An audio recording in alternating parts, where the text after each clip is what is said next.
Hola, hola gente de YouTube, bienvenidos a este canal, Cristian C Tutorial. Bueno, en el día de hoy les voy a enseñar cómo insertar una imagen y bordes en Word 2013. Bienvenidos. Le damos doble clic en Word y seleccionamos documento en blanco. Paso 1.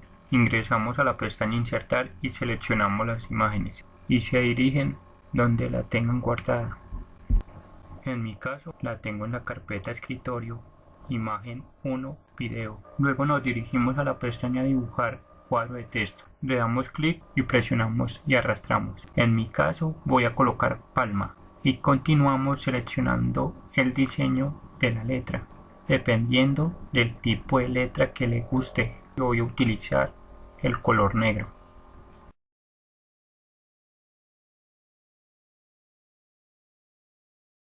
Paso 2. Cambiamos el color de letra y el tamaño. Seleccionamos el texto y lo centramos y nos dirigimos a colores del tema. En este caso voy a utilizar el color azul. El siguiente paso es pegar el texto. Utiliza Control+B para pegar el texto. Paso 3.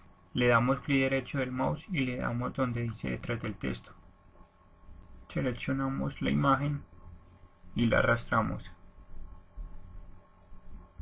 Seguimos subiendo el texto y lo centramos. Paso 4. Seleccionamos y le damos clic derecho del mouse y nos dirigimos a contorno de imagen y seleccionamos el grosor de la línea. Le damos Control E en el teclado para seleccionar todo el texto en el documento. Bueno, nos dirigimos a la parte superior donde dice diseño. Paso 5. Damos clic en la pestaña bordes de página y seleccionamos. Y bajamos donde dice aplicar a solo la primera página y por último cambiar el color. Le damos a aceptar para que guarde los cambios. Después nos dirigimos a guardarlo. Seleccionamos guardar, le cambiamos el nombre, por ejemplo yo lo voy a dejar como palma y guardar. Bueno, eso es todo.